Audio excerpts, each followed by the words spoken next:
Panther Nation podcast. Yeah. Let's go. Yeah. Oh, cut it. Cut right. And I would like to introduce one of the hottest podcasts in Carolina history. Let's go.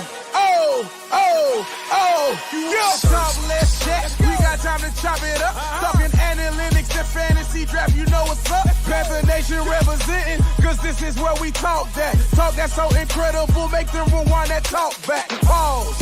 Talking Panthers football, we discussing it all. On and off the field, you know exactly who to call. You know we the #1 podcast. Competition is non-existent, you need to stop that. Pause. It's an honor to be a Panther fan, pause. At Bank of America, that is where we ball. Coming to the jungle, then you gonna feel the pause. Winning the trophy for the city, it is the call. Black, white, and blue, we going Carolina strong. And this is the conversation where everyone belongs. Discussing all the numbers and topics, you know we got it. We the hottest podcast and we poppin', let's go.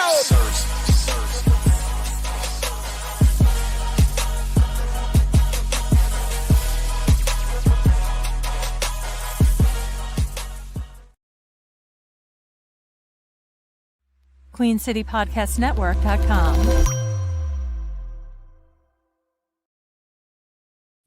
Yo, what's cracking, Panther Nation? It's your boy Rashad and Dave, and we are in the building to talk about the Carolina Panthers coming off of the wild card round loss. You know, it is what it is. Hard-fought game for the boys. First of all, I'm proud of them, Dave. I know you got a round of applause button on your soundboard, don't you? Don't, but you don't? I thought you did, man. Shout out I thought I did too. Well, I'm gonna clap it up for my boys, man. I'm gonna clap it up for my boys. I gotta fix that. I'm gonna clap it up for my boys. Listen, they gave it all they had, and we came up a little short. You know, it is. There we go. I'll do an air horn. How about that? Got the DJ air horn. We'll take it. We'll take it. But the boys came up a little bit short. Hard fought game. You know, we backed our way into the playoffs. And Dave, it ended abruptly. But like I said, nobody expected us to be there in the first place. And you know, we made it happen. So I'm happy for my boys. I'm proud of my boys. And Dave, we're gonna get into the game a little bit, but Dave, just give me your thoughts on overall on the game. I know you live streamed during that joint. We should have won that game, bro. Like it's that simple, but I'm not gonna put it on. I'm not putting it on the boys. I'm blaming other people, but we should have won that game. But shout out to them, man. They played their hearts out. Considering how they got into the playoffs and how we had to be dependent on a division rival to get there, the way that they came out against the Rams, they were ready and they should have closed. They should have won that game. But it does create the picture about where we're going next. And for most fans of Panther Nation, they're probably thinking we're ahead of schedule. And that's fine to think that. But, you know, I told y'all we had a shot to win this thing. So shout out to them. Shout out to the Rams too. You know, they played really good. I still think they have a legitimate shot to get to the Super Bowl. The winner of their match between them and Seattle. Nah, bro. The Rams ain't it, bro. Dang, man. Get that hate out your heart, bro. Ain't no hate. They just not. I I see Seattle getting there, which, you know, you see the Sam Darnold. Who you think getting there in the NFC? I don't know, but bro, it ain't. It's just one false move by Sam, and it's a wrap, bro. But that's my thing. So all right. So like, since we're here. Go, let's go. We're not gonna be talking about this. Who's gonna win the NFC then? I don't know. I don't know who's gonna win the NFC. I have no idea. But I'm just saying, like, listen, there's only 4 left. Okay. Like, you think San Fran? I think San Fran on short rest is gonna go to Seattle and beat them? I don't. I think they all have an equal shot, bro. I'm gonna be honest with you. I think it's a toss up. I think it's gonna end up being Seattle, but I think it's gonna be Seattle and I think it's gonna be Seattle and the Rams in the NFC Championship game. I think the Rams are gonna beat the Bears, and I think it's gonna be the Rams and the Seahawks. That's what I think. You know, I expect Stafford to win the MVP. So he's MVP. And that's why I was okay. My brain said Darnold. That's why I shouldn't. Oh no! I know you thought. I heard what you said, but my brain, I'm dyslexic. Whatever that is. I know. Said, but my brain immediately went elsewhere. No, but no, I think the Rams. I think the only thing that's going to stop the Rams is Seattle's defense, bro. It won't be Sam Darnold. It'll be Seattle's defense. Yeah. Yeah, you know what I'm saying? Like I think they're probably the most well-rounded team, but nobody's probably got it's between when you talk about the top 3 defenses in the playoffs, it's Denver, New England, and Seattle. Those are the 3. You can decide what order you want. I think Seattle's probably got the best one out of the bunch, but those 3 defenses are real. So it'll be interesting. Yeah. I'm looking forward to this weekend, man. I keep it a buck with you. All right. Well, before we got a lot. It's a lot to talk about, Dave. So because there's some NFL topics that we got to talk about too before we get to the Panthers. Yeah, it's a whole lot to talk about. So I don't want to belabor the point, but let's quickly. How was your weekend? Before we always got to talk about the weekend. Weekend was good. Yeah, weekend was good, man. You know, I booked the cruise. Nice. I booked the cruise. When the last time you went on a cruise, Dave? Don't tell me the last one we went on. Is it the last one we went on? No, not the that was the wedding one. Now I went to a couple after the wedding. Bro. No. But it's been a minute, bro. It's been a minute. It's about time for another LB cruise. Them joints be crazy. Bruh, listen, man. Come on, fly out to San Juan in March, bruh. That's what we're leaving out of San Juan. What line? What cruise line? Virgin. No. Oh, kids. Yes, sir. FTK. Yes, sir. This is my first Virgin. Sir. Hey, bro. Virgin is fire. That was the last cruise I just went on. Really? Dave, okay, this is my first time going on Virgin. Oh, Dave, you're gonna love it. Oh, you're gonna love it, Dave. Virgin, the best cruise line out there. No, this is not free. This is not a commercial. Now I'm gonna have to call them. Be like, we need to get the sponsorship popping, yo. Bronson and them. Richard, hey, hit me up. Branson, whatever, how you say your name. Hit me up, bro. Cut the check. Shout out to Virgin though. You're gonna have fun though. I love Virgin. Yeah, nah. My girl was the one that recommended it because as soon as she said no kids, I was sold. Facts. That's all I need to hear. FTK. I'll pay the extra for the FTK, bro. Hey, I'll pay the extra. You're gonna love it, bro. You're gonna love it. I had a blast on mine when I went with the wife. It was fire. It was fire. All right, say less. But all right, let's. My weekend was great, fantastic. Yep. Yeah. Oh yeah, go ahead to super chats, Dave. While I get this. Think about what you're gonna say for your weekend. Shout out to Tyler J. Jones. Weekend was good. Okay, excellent. Shout out to the Best Panthers podcast out there. Appreciate you guys. And can't wait until September. Also, can we sign Coker tomorrow, please? You preach to the choir, Tyler. Appreciate it, man. Aaron, 1981, we really appreciate the super chat, my man. ACAS, first order of business on the agenda. Extend my guy Mike Jack, all pro snub if we keeping it a buck. We'll have those discussions, man. We got all offseason. We got plenty of time. Yeah, we got plenty of time. Shout out to ACAS. Shad saying all 4 NFC teams have an equal shot means he thinks the Bears are good. Shaw's becoming an op on his own show. Comeback kings, bro. Them dudes is they never down, bro. They never out of it.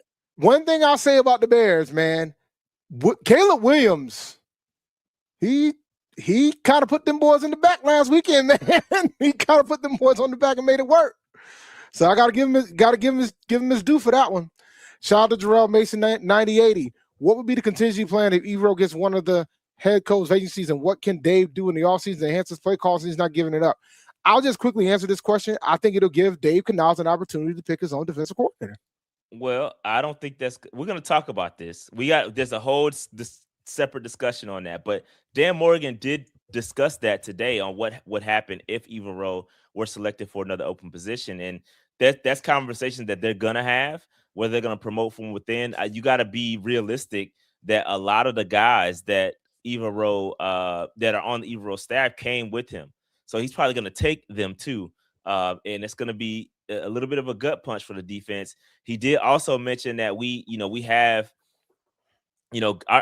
our personnel is agnostic, scheme agnostic, right? He says we have the personnel to play 3-4 or 4-3. So if they did have to switch in the event of having to switch scheme, they would be okay and they wouldn't have to overhaul the defense. But that's just something you got to deal with. That's part of the process when you have a guy and when you hired him initially, right? You hired the man with the anticipation of him potentially getting picked up as a head coach at some point. Get them picks. That's part of it, bro. That's part of it. Nobody wants to talk now. Like, nobody wants to discuss it. And we'll get it. We'll put some more too when we get the top. When we talk about Tomlin, we'll probably kind of weave it in or whatever. But we got 2 more super chats. Shout out to Dr. Mike too. The Rams sucked the life out of Dave. He was mad as hell, acted miserable, and basically hung up on us after the game. You okay, bro? No, I'm still furious about how that game ended, bro. I'm not happy about how that game ended because I called it on the stream. I was not happy how that game ended. Not happy one bit. But I will say this, for the sake of transparency, my original plan was just to do a half. Because my boy Marcus was there. I was trying to chill with him and you know, but it worked out because me and him was still doing the back and forth while we're live streaming. So it worked out. Because I was just going to do half. I ended up doing the whole game. But like, yeah, I was furious. Because we should have won. It be like that, Dave. It be I like know, on the bro. live streams, bro. You be watching it as a fan. You be want to spaz out, bro. I know. Trust me, I know. I ain't got to tell me. Yo, I was so furious how that game ended. Shout out to Johnny Cash 26. FTK. FTK, dog. That's right. And we got some more. We got two more. Shout out to Aaron 19. Remember disrespect saying we needed to upgrade CB2. New nickname suggestion. Smooth Jackson. Banks should play Smooth Criminal after every MJ pick. Yo, I'll do respect to Tepper. Even he don't want to spend that much money on royalties for Michael Jackson. I'll do respect to Tepper. Nah, they could play music. They could do Alien Ant Farm or something. But all right. Shout out to Pancake. Okay. Shout out to Pancake JLIS. Y'all see the video of Princely saying we 100% got the talent for a good pass rush. He didn't want to say what he thought the real problem was. I heard about this. I didn't see the video. I didn't see the video, but I heard about this. I saw somebody talk about it on Twitter. Shout out to Carson 1911. I flew down from Ohio to watch the game, and man, so glad I went. The difference from my 23 game is crazy. Can't wait for offseason Rapod to unleash. Oh, it's gonna be a fun bro. Hey, listen, real quick, because I don't have a slide for that, but I do want to commend the fans of the Carolina Panthers, bro. I'm gonna tell you, Dave, bruh, that game, it gave me chill, bro. That game was insane. Bro, you could like the television, bro. You could see, you can feel it on the telecast, bro. Bro, it was bananas in there, bro. Like that, it gave me 2015 vibes. Obviously, we didn't get the W, and there's not the Cam Newton fanfare. Well, the Cam Newton fanfare was there because he was there, but it gave me those vibes. It was crazy, bro. Like, I'm telling you, I think this is what Tepper needs to realize, and this is what I think the personnel, Canales, and Morgan, and all those guys acknowledge it. They've acknowledged it, and they showed love for the fan base. But I want them to know from Panther Nation, right? And I feel like I always say this: we the representatives, we the spokespeople of Panther Nation, right? And I feel like this is what we've always been capable of this, right? The fan base has always been capable of that kind of support for the Carolina Panthers. The problem over the past 7 years is that you didn't give us nothing to cheer for. You didn't give us anything to cheer for. But now we're starting to turn the corner, and this is what happens when you put a product on the field that's worth cheering for. Now it's up to you to keep that same energy. It's up to the team and Canales and Tepper and all those folks to keep that same energy. Because I guarantee you, if you keep winning, the people are gonna show up, bro. They're gonna show. I'm about to throw something out in the atmosphere, and I hope they see it, and I hope you guys are watching down there. Oh, they watch. They watch. I know, but I want to throw this in the atmosphere. You guys we just made the playoffs for the first time since 2017-2018 season. You know, it might not be a bad idea to figure out how to do training camp this summer. It might not be a bad idea to figure out a way to get the fans to training camp this year. Yeah, I know it's not going to happen. I know the odds are slim, but my point is, I think you should think it's not impossible. It's not impossible. But I think you know what, Dave. You know what the answer to that is. You know what the answer is. You know it's an easy answer. It's an easy solution to that problem. Oh yeah, just call up Wofford. That's all you got to do. Just pick up the phone and go back to Wofford. Just for 1 year. Just for 1 year. I'm throwing this out there only because there's a level of momentum that's happening here. Dave is right, bro. There's a level, like there's a momentum that you gotta tap into. Like, you understand, like, you can keep the morale going with the fan base. You just move it to Wofford temporarily. We know that you moved it to Charlotte that 1 year, and it was dope when it was in Charlotte. I was glad I flew down for that. It was dope when it was in Charlotte. And then you have the construction going or whatever, and you got to delay it. So with what you've done in this season, you won the NFC South. Move it back to Wofford for the summer, dog. Move it back to Wofford. You know what I'm saying? Two states, one team. That's free game right there. Hey, that's free game. Dave, you gave him too much, bro. You gave him way too much. That was way too much. That's free game, look, Dave. man. Look, they can hire me. They can hire me at any time. Like my boy Scotty. You know what I'm saying? He was giving free game for HBCUs for a while. Now, you know what happened? Alabama A&M hired him. That's free game, Dave. So just, I'm here to give you free game. You're absolutely right on that momentum piece, bro. You are 1,000%. Absolutely, man. There's a momentum. You got to keep the fans engaged. But, bro, I tell you what, the bank was rocking. When Cam came out, it was special. He came out the tunnel. Then on the fourth quarter, when you had Wesley Walls, Moose, Jake Delhomme, and Smitty come out the tunnel, they blended. They had not only did they have the 2015 team there, 2015 team, they had the 2003 team there too. Yeah. So it's crazy, bro. It was the energy was up. They were intentional about it. Shout out to the game day people. The production, the game day production is great. What they do with it is great, man. I'm telling you, it's a vibe. I'm telling y'all, man. Hey, the bank has so much potential. And bro, I don't want to say this. It's one of the largest NFL stadiums in the league. It's like I think like third or fourth largest. Like there ain't too many stadiums in there. Even with all the new stadiums that's been built, there ain't too many stadiums that hold as many fans as us in the league. Yeah, and Dave, I want to say this too, bro. Like, I really feel like they man, that bro, it's gonna be crazy. It's gonna be crazy, bro. Like they gotta capitalize off of this. They got a lot of work to do, and I'll say this too, Dave. And I probably shouldn't say this. I shouldn't say this, Dave, but shout out to the folks throwing the bows in the stadium, represent for the Carolina Panthers. Dave, it was mad squabbles in there, and shout out to the folks holding it down. Shout out to the folks holding it down for the Panthers. Mad squabbles in the bank. Hey, when you come to the bank, you got to show some respect, bro. You show some respect. You got to show some respect, bro. So shout out to all the Panthers fans squabbling in there, bro. It is what it is. You took one for the team, bro. It happens. All right, Dave. Let's go ahead and get to this content. We got like two more super chats. Yeah, we're joking, by the way. We're not condoning violence. I don't condone violence. No, absolutely not. Shout out to Johnny Cash 26. Been watching the Postseason 2020. Much respect to y'all. Appreciate it, man. A-Cash, not gonna lie, I teared up watching the game, not because we lost, but seeing the vibe and the energy was such a good bro. I enjoy watching that joint, Brad. The energy was crazy, bro. You had to be in there, bro. The energy was on 10 in there. On 10.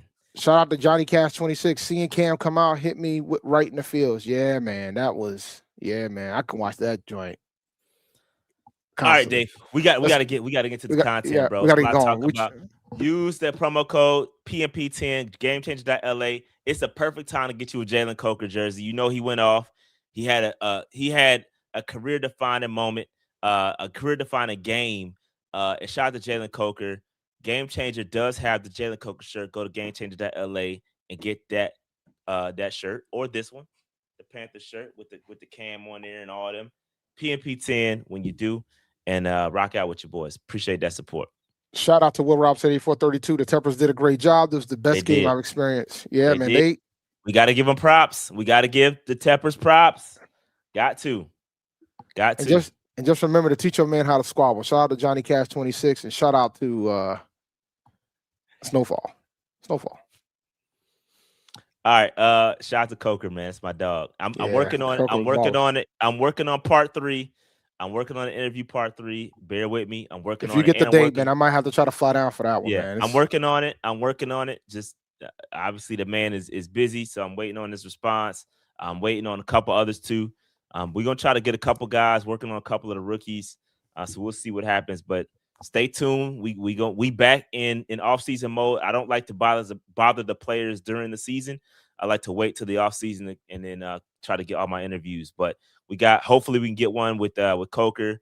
We can get one with a couple other guys that I've been rocking with. And then maybe we circle back with Smitty. But yeah, man. All right, Dave, we got to talk about Mike Tomlin, Dave. Mike Tomlin has decided to step down as the coach of the Pittsburgh Steelers. Dave, what are your thoughts? The first thing I'm going to say to the Steelers fans who wanted him gone, you got your wish. I'll try to find somebody else better than him. That man's never had a losing season. 19 years, not a single losing season. To put it in perspective, I'm going to give you some perspective for it. We never had consecutive winning seasons. The Arizona Cardinals have been in the NFL for over 100 years. They've never had a coach last longer than 6 years in their entire history. To put it in perspective, he's been there for 19 years. The Panthers had 2 coaches that's been around for more than 6 years. But for him, man, I think he was an outstanding coach. He's a Hall of Fame coach by far. Some people were saying that he was going to get fired. No, he wasn't. So for those that don't know, he's taking a break from coaching. The Steelers still owns his rights. So if he ever wants to, it's kind of similar to what Sean Payton was with the Saints. So if he wants to go back to coaching, you're gonna have to compensate the Steelers to get him. Got a trade. Got him do a trade. Hey, just keep that man out of Atlanta. That's all I ask for, please. Oh God, yeah. Now I have no interest in seeing that man in Atlanta. Please, but luckily Atlanta doesn't have a first round pick to give because it's gonna cost us a first round pick. They'll probably mortgage the future for Mike Tomlin. Nah, please but keep this man out of Atlanta, please. That's my only ask. He's either gonna be on Fox or CBS next year. Don't fret, man. He ain't coming to Atlanta, so I ain't too worried about that. I mean, the word on the street though. Shout out to Josina Anderson or Josina Anderson. She said that that Mike prefers a warm weather place. So they ain't going nowhere. Well, so Miami's available. Yeah, it's a couple. Yeah, so Atlanta's not that hot. Like, not the hot Atlanta is a myth. You don't want to go there. I mean, he does now. There is now. Just to be clear, there is no urgency to interview. Right? He's taking his time. He doesn't, like Dave said. I've heard this too. He does probably want to take a break from coaching, and so he probably won't coach in 2026. But if he does, please keep him out of Atlanta, bro. Please keep him out of Atlanta, bro. Oh, now this right here, this is where he's gonna probably end up, and that's gonna be worse. Nah, bro. Nah, keep him out the South, bro. We good. Yo, bro, I don't want to see this. Hey, folks gotta remember good, that's where he started. He started with the Bucks. Hey, so Mike, hey, dog. Chill out. You bro. can stay right there. You can stay right. I heard Vegas is nice. I mean, I heard that Vegas is absolutely nice. And it's warm. I mean, I heard it's Miami. I mean, Miami, Florida, no taxes. I mean, I heard Miami's really. I mean, but when you're somebody, but the bottom line is though, when you're somebody like a Mike Tomlin, you kind of can pick where you want to go. Like he's going to decide where he's going to go. Like he can take his time, and he's going to take his time. And it looks like I'm gonna tell you what, man, the man's made for TV. Like he's made for TV. He's gonna kill that joint. He might go over there and decide I don't need to coach anymore. They'll pay him money. They'll pay as much as the coaching won't be as stressful. But I don't want him in NFC South. I mean, Atlanta, you don't want to go there. It's too much traffic. I mean, you don't want to. I don't think. Yeah, I think you're good on Atlanta. I just don't. It doesn't seem like it fits you. No, I mean, you can go to Miami, but I think Miami's beautiful. I want to tell you a Miami story. You might have heard this story. But I'm going to tell you a Miami story. It involves Tomlin. So when Mike Tomlin was interviewing for head coaching positions after 1 year being the defensive coordinator for the Minnesota Vikings at the time, he interviewed with the Miami Dolphins.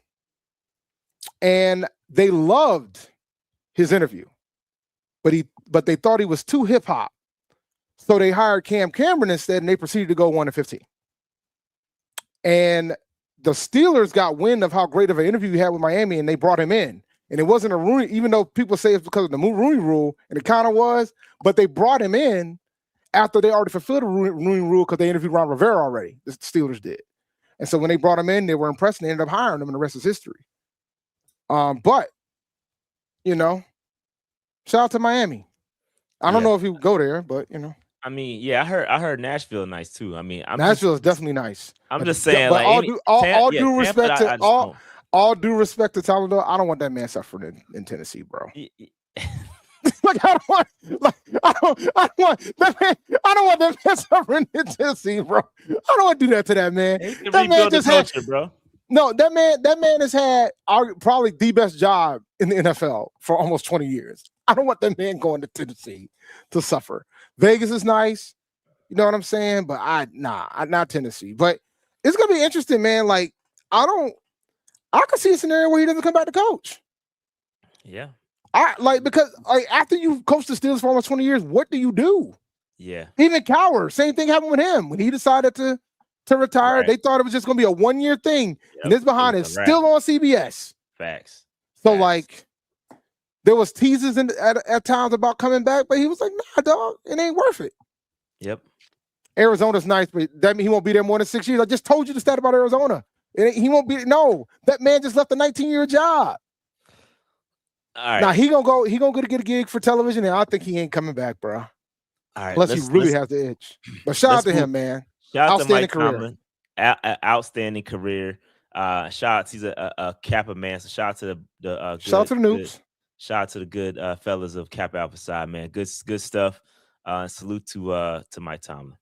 All right. I want to say one more thing about Tomlin. I want you guys to think about the quarterbacks he's had over since 2019. He had bumps incorporated, and he still found a way to get winning records out of those guys. So shout out to him, man. I mean, bums. Yeah. All right, Dave. We kind of talked about the game. Do you want to talk more about the game? Anything else you want to expound upon? Any stats? Anything you want to? I mean, now's the time, Dave. Go ahead and unleash if you want to. Why? I still have soft coverage on the final drive against an MVP candidate. Why?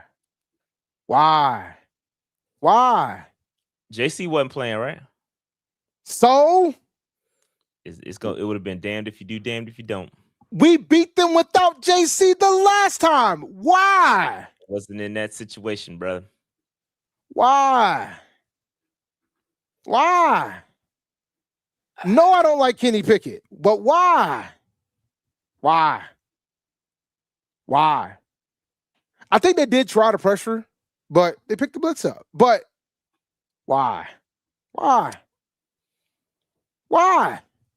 Help me understand, Rashad, please. I don't have an answer. Why? I don't have an answer. Listen, I don't know. And you know what the craziest thing about all this? Everybody swore up and down that would take Evero out the paint. And I knew it wouldn't. I knew it wouldn't. And you know why I wouldn't? Because how you going to get rid of somebody that just won the NFC South title? No, I don't think that had nothing to do with it. They extended him after the worst. Yeah, it's kind of like when we re-signed Jake Delhomme after the six turnover game. So that had nothing to do with it. It didn't have nothing to do with that. They stamped him because they believe in continuity. We'll talk about that a little bit later. But they stamped Evero because of continuity, bro. They believe in continuity, and that's just what it is. Now, I believe, and we'll hold the Evero conversation for a little bit later because we're gonna talk about it. And I know it's easy to kind of to be frustrated with the way the game ended, and I understand it. Like it is frustrating watching the guys play 10, 12 yards off, and there's somebody has to explain it to me. That I really want an X's and O's defense. Maybe we get big game things. Call four-man rush up like somebody. No. With all due respect to four-man rush, no, I need NFL experience. I need an NFL person. No, and I say that respectfully to them, like because I don't know their level. I don't know their level of I don't know. And they're good at what they do. They are, and that's all due respect. That's no shade. But I want an NFL person to tell me why that makes sense in that scenario, because we play it all game. Like I understand if you talk about the lack of the pass rush, right? If you think about it, because we don't have a pass rush, if a guy gets beat immediately off the line of scrimmage, you just throw it up and then it's a wrap. So you're giving everything up underneath because your pass rush ain't gonna get there, and your guys have good closing speed to stop the big game, right? That's the theory behind it, but it just like, bro, like you can't just, with that amount of time on the clock, you can't just give up that much space and just get nitpicked all the way down the field like that. And it's frustrating because we are a bend but don't break defense. We bend but don't break, bend but don't break. But in that scenario, you can't afford to bend. Like you can't even afford to bend. So Z Spoon, I'm gonna go to the super chat real fast. I want to say something about this. Yep. Because Evero hasn't covered a tight end all season. I want to give you guys a quick factoid about what happened on that final drive, or in the entire game as a whole. Stafford was terrible outside the hashes, like terrible. He got most of his work in the middle. He was pretty bad. Like the one big play he got was that touchdown pass to Parkinson at the end of the game, outside. the hashes. So I say that to say, overall, when it came to like the outside plays, Stafford wasn't it, and we did a pretty good job defending it all game. It just so happens we just, Parkinson made a hell of a play. Like, I mean, what can you do with that? But yeah, that's a big game James discussion, man. Because I don't know for the life of me. Somebody just I just want to understand the rationale and keep it a buck. Like, why would we play off like that in that scenario? And we continuously do it. Like, it's not just in that scenario. We always play. It seems like we always play off like that. But here's the thing, too, man. You saw the tail of the delta between the two, right? Because right when we got the ball back with 38 seconds to go, what did the Rams do? They went after Bryce. And if there was anybody that could have probably did some type of soft coverage at the time, it was them. To not risk giving up a big play. But they went after Bryce constantly. That's the thing with Bryce, though. You want to pressure Bryce. If you get at Bryce, then he's, that's just the thing with that's how to beat Bryce. I mean, he'd been carving him apart all game. You know what I mean? So, like, I don't know, man. It's just. But we should have done the same, is my point. Like, we had moments during that game where we gave Stafford sits when we got after him. Like, to keep it a buck, like we did. And then he was already battered. He was injured a little bit. He was wavering his hand and everything. I don't know if you noticed that or not at the game. But he hurt his hand near the end of the first half. So that's why you saw a delta of how he was struggling a little bit going into the second half, because his hand wasn't right. Something was going on with his hand, his throwing hand. So, like, when you gotta go after his ass, man. We got another super chat I want to hear. Oh no, Shy. We were in that situation last time. We played them soft in the world. The Rams drove down the field, but DB came up with a play. That's true. Yeah, I mean, it's fair. That's fair. That's fair. Doesn't change the fact that we should dial more up, get to him, man. But I mean, when we start talking about what we need to go fix, this will be one. I mean, but anyway, I digress. I don't know. But the boys played well. They were 10.5 point underdogs going into this game. Yeah, I ain't gonna lie, bro. I thought we was gonna get ran up out the bank early. I didn't. Like, early in the game. This is not how we want to, bro. I was mad as hell in there, bro. Like, they went down, scored. Well, we couldn't do nothing to win it. I think 3 and out first drive, and then they just went down and scored. And then something I can't remember what happened, what transpired between it, but it didn't look good initially. And then the offense finally got it going, and then kind of made it a game at halftime. So. But yeah, man, it was a fun game, though. Fun game to watch. I'm proud of the boys again. We weren't supposed to be there. I'm gonna be honest. I'm not a big fan of how we closed out the season. If you go back and look at last season, the way we closed out, we were on one. Like, we dominated the end of last season. This not so much. Like, we dropped what? 4 out of the last 5 games, starting with the Patriots. So that's not a good way to end your season. And I think that kind of carried, even though we were healthy, right, we got everybody back, we were mostly healthy. And that's what makes it kind of frustrating. We hadn't been healthy all season up into this game. We finally got healthy, and then that's kind of the outcome of the game. You know what I mean? So, largely healthy. We'll talk about what happened in the game in a second, but I don't know. But I say all to say I'm proud of my guys. Extremely proud of my dog. And y'all already know this. You already know how we feel about Jaylen Coker, right? There was nobody else. And listen, this is just a fact, bro. These are just facts. Bro, people got on us so bad, Dave, about our support for Jaylen Coker, our public support. There were so many people. Go back a few years. Go back and look at the tweets of our public support for Jaylen Coker. Why y'all just like him because Smitty? But Smitty said something, so y'all to be transparent. And I love Smitty, and you know I love Smitty. I love Smitty, but before Smitty did his highlight, we were already on him. And that doesn't mean Smitty didn't do his thing, because I think that gave the exposure nationally to him. But we were already on Coker. Like, you guys got to realize, outside of this, I cover FCS sports. We were already on them. I was already on them. And I got another guy for you guys, since you guys keep talking about y'all want a new Leggett. I got another guy for you. But we were already on him. So I know everybody else, I told y'all. Pause. My bad, guys. I know everybody else felt the way about how we felt about him, but I thought route running wise, he was more NFL ready than a lot of the guys that were drafted that year.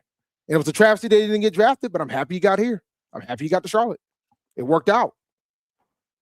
So, Jaylen Coker is bro. He's him, bro. He's been dominating all season. Right, he dominated last year when he got his opportunities. Obviously, dealing with the injuries got him off to a slow start. But this dude, he can hoop, bro. Like he had 9 receptions off 12 targets.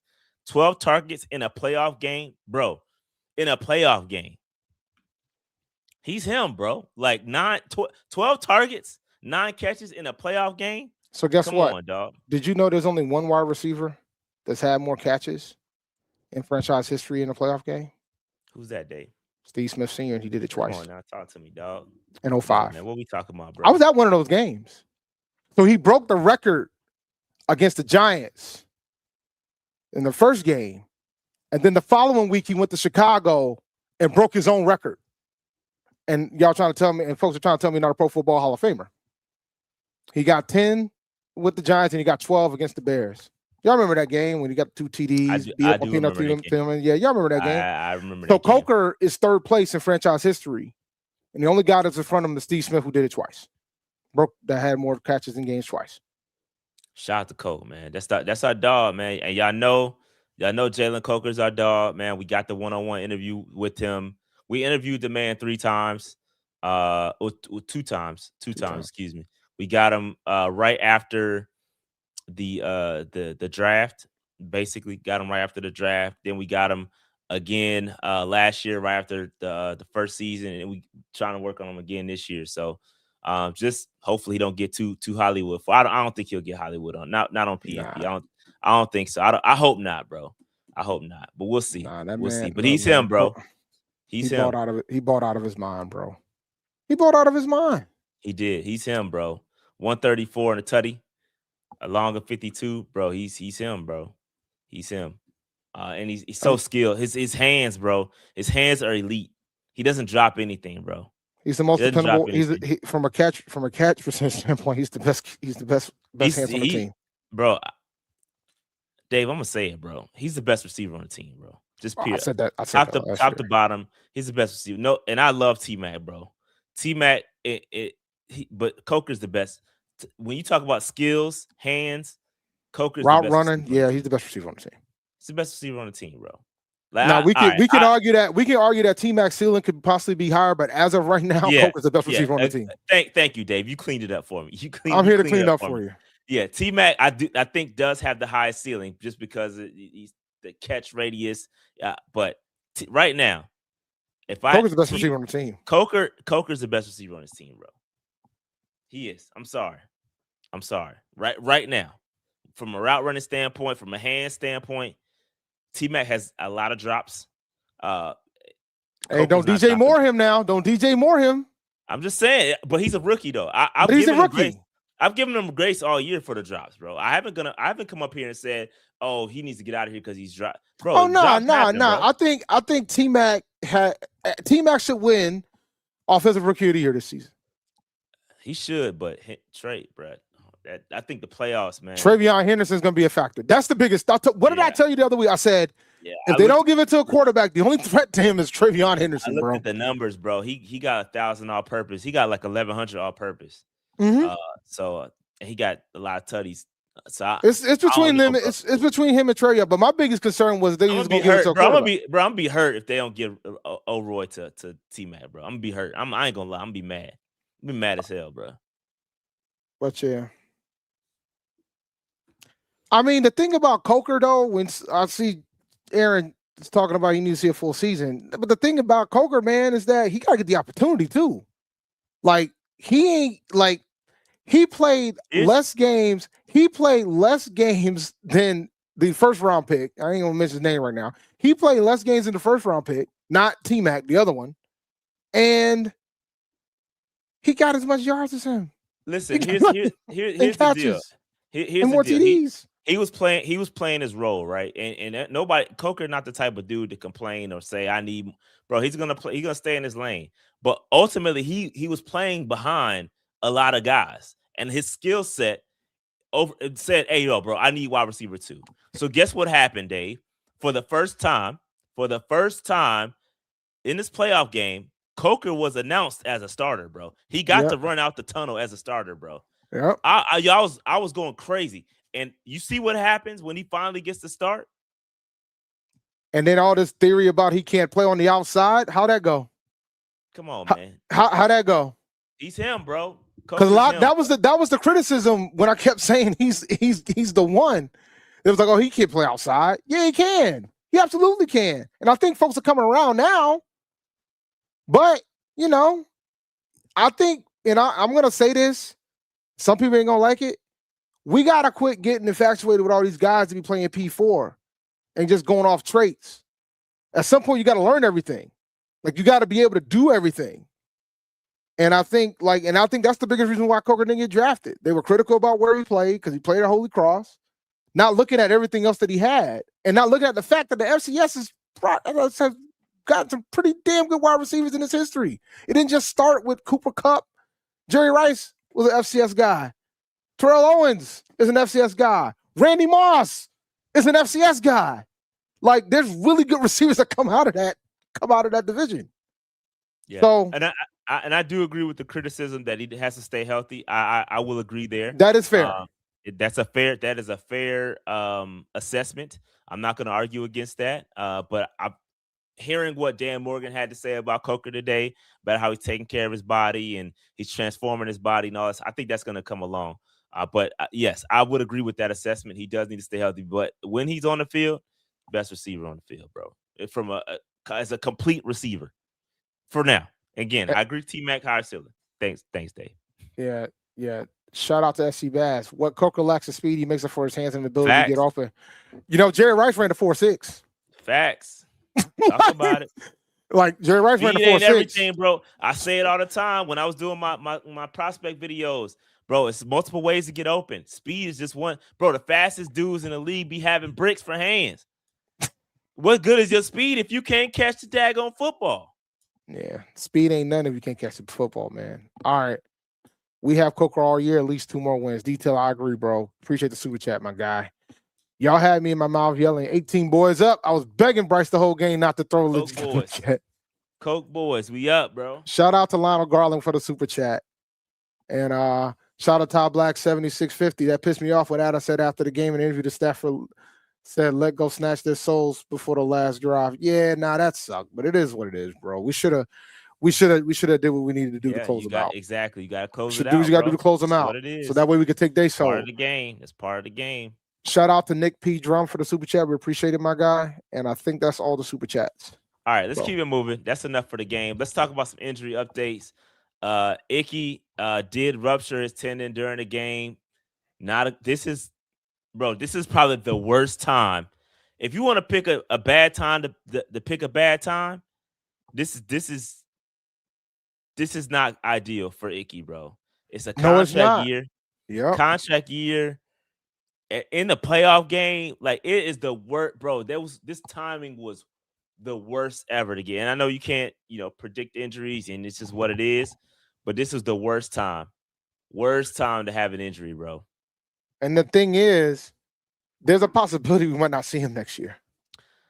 6 to 12 months recovery. That's crazy. 6 to 12 month recovery, man. And like, I guess Canales dealt with it on a previous team that he was the coach for. It took that individual 9 months. Like, if it takes 9 months, we might not see him until October. That's crazy. And they're already saying Josh is going to be that guy. And they got to re-sign him, by the way. So he's got leverage. He does have leverage. So I will say this, though. I mean, from a team building standpoint, he just got robbed for millions, bro. Dang, I feel bad. I feel so bad for Icky, bro. He was playing so well too, man. Like, yo, bruh, I feel bad for him, bro. He just got millions taken away from his contract, bro. Like millions, bro. So because he was going into his 5th year, multiple millions. Does he still get that guaranteed money? But probably not, because he's got to be active.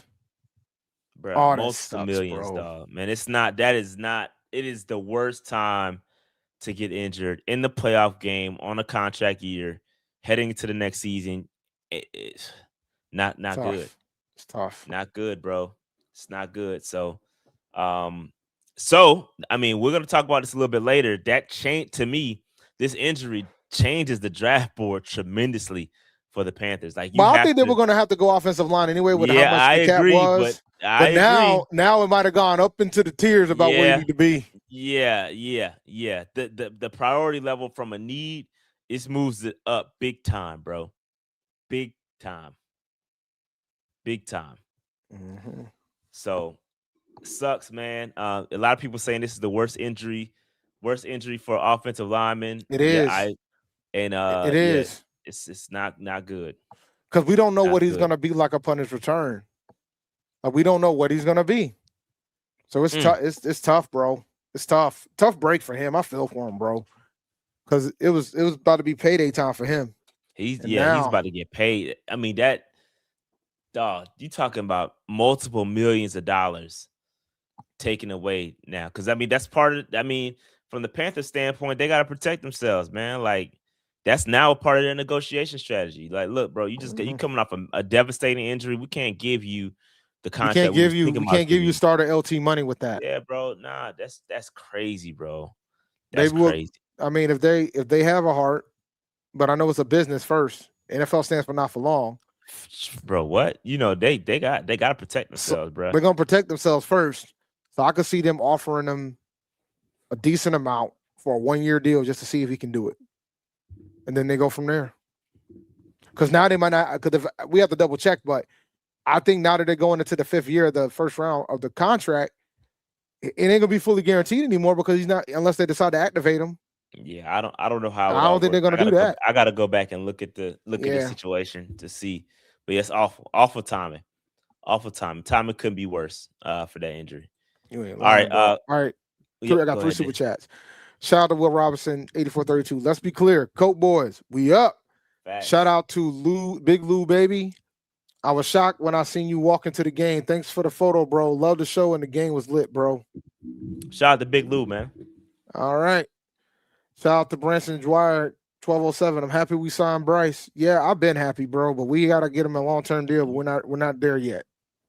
Not there quite yet. But here's the roster moves. Yeah, a couple futures contracts that we signed.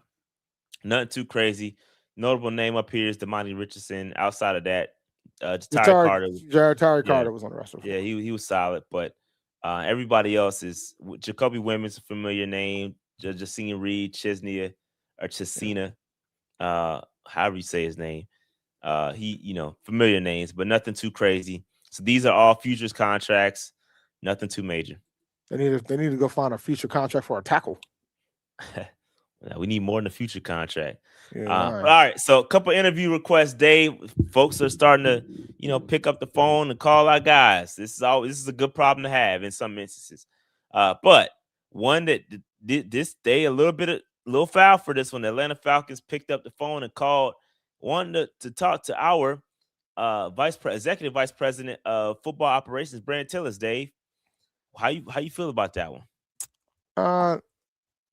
I mean, they knew they were going to sign Matt. They were going to select Matt Ryan for the president of football. The role is the president of football for the Atlanta Falcons.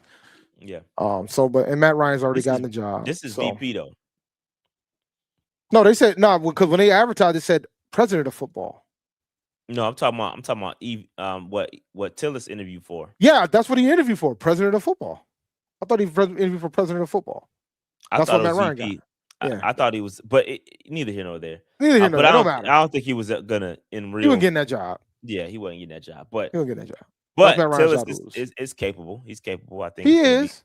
Don't worry. I think the Falcons are falconing, so I'm not mad at them.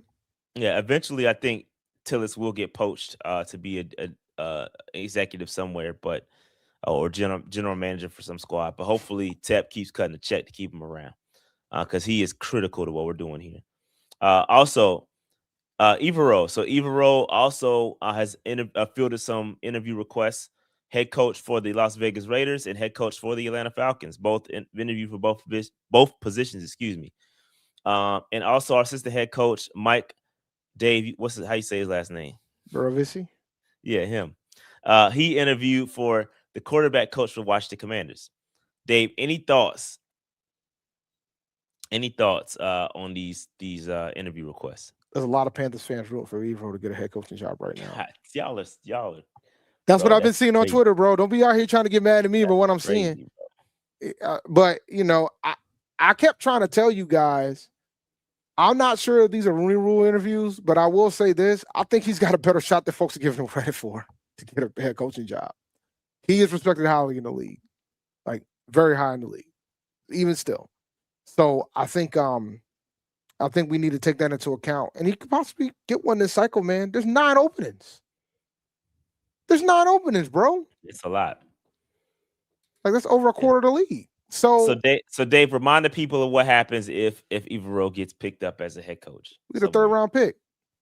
Get 2. Get 2 3rd round picks. So that's why I said a lot of folks are room. So the thing is, y'all are rooting for him to get a job because y'all tired of him. I'm rooting for him to get a job so he can get these picks. Try to get these picks.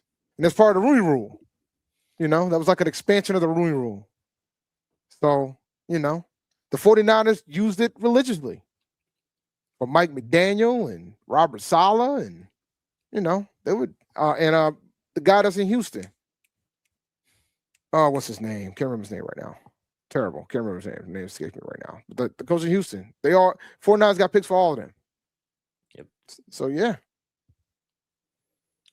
Yep. But these are the interview requests. And yeah, it's cool. It is what it is. Hey, A-Cash, shout out A-Cash. You ain't slick shot. I see how you try to throw Dave under the bus right there. What's the QB's coach's name, man? Buravisi. Come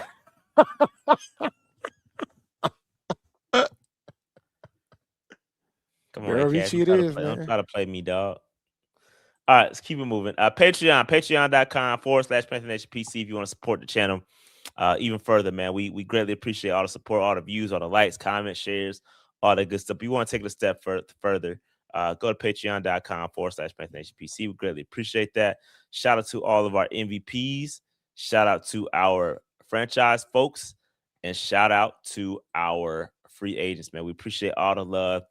All your contributions help keep this thing moving. Greatly appreciate it. Couldn't do it without you. Dave, underdog. So check this out, guys. So, you know, we talked about how great of a day that Jaylen Coker had, but thanks to Jaylen Coker's great day, I won me some money on a best ball tournament. So, man, you guys need to go check out Underdog and go to underdogfantasy.com and use the promo code PNP when you do. Now that we're in the divisional round, they're doing best ball for the divisional round. So go to underdogfantasy.com and use the promo code PNP and try to win you some money, man. And you can do some picks.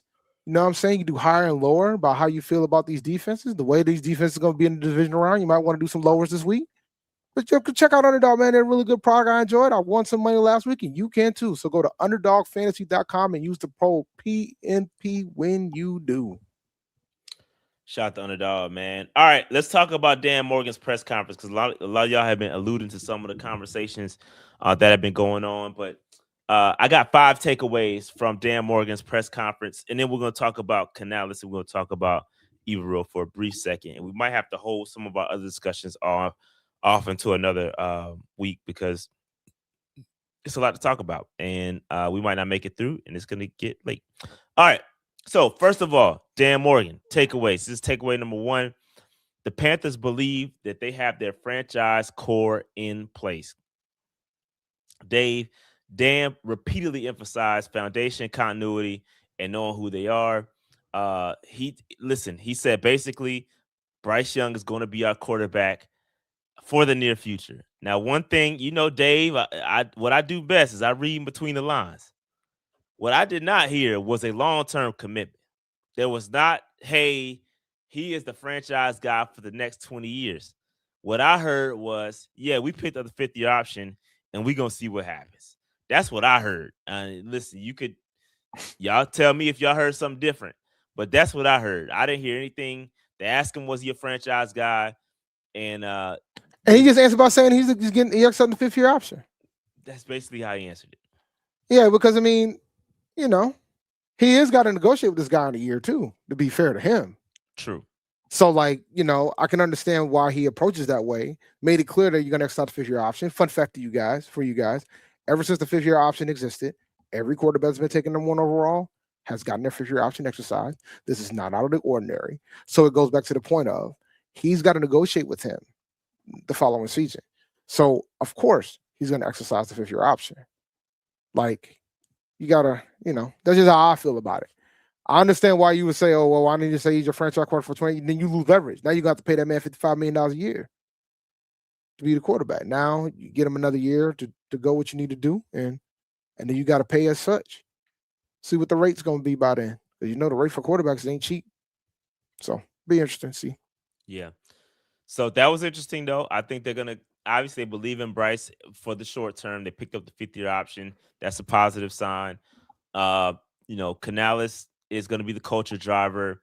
And then the defensive identity. We keep talking about EveRos and how y'all want him gone. Well, he did reveal, and shout out to Sheena for asking the question, that prior to the season, they extended EveRos to align with Coach Canales' job. So they're tied together.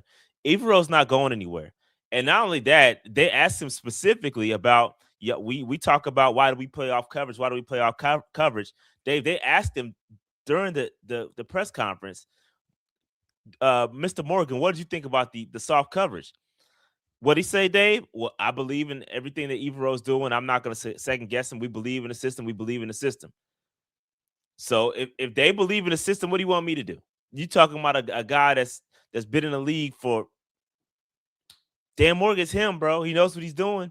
He's played the game. If he says, I believe in it, what do you want me to do? I mean, y'all gonna fight him? I wouldn't fight him. That man went to the U. I understand. It's frustrating. I understand. I get it. It's not. But also, Dan also said it's up to me to get him the personnel. That was said too, which is something that we talk about. Does EveRos have the personnel? We're gonna talk about EveRos. I'm gonna get my bag. Hopefully, I can get some of y'all on board when I drop the context.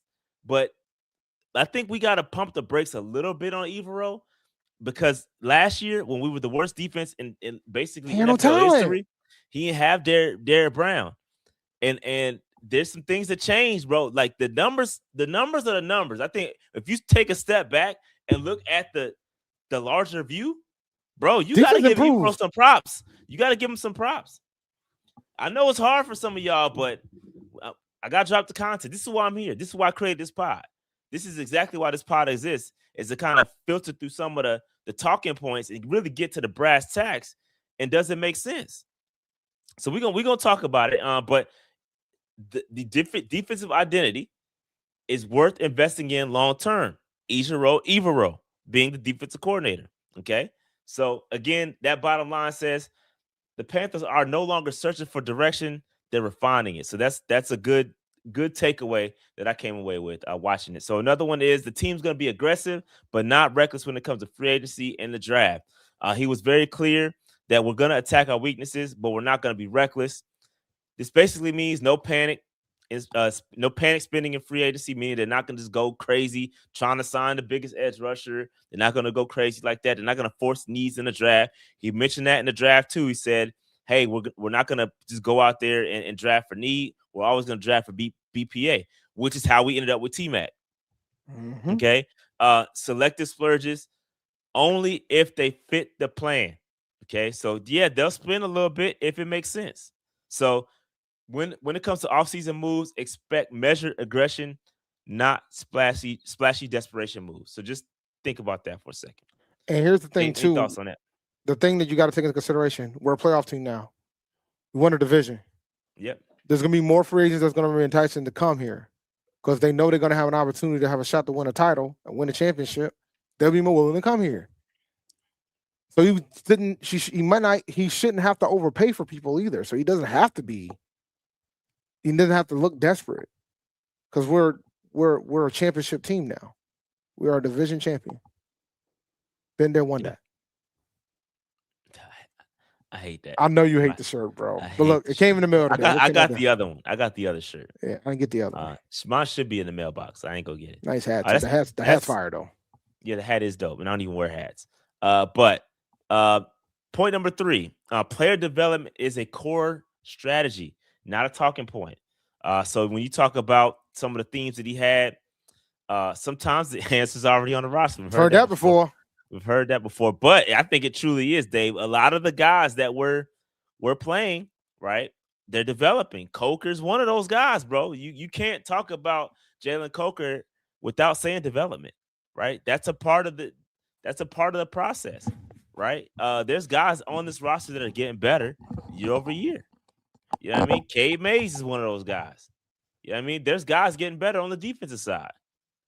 Getting better every year. You gotta player development is part of it.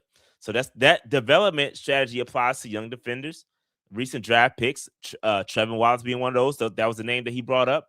He brought up Leggett too. I know some of y'all don't want to say his name or don't necessarily like Leggett, but he brought up the fact that Leggett was, hell, he didn't start playing well in college until his senior year. So the development for him is slower. It might hit later for him. It might click later.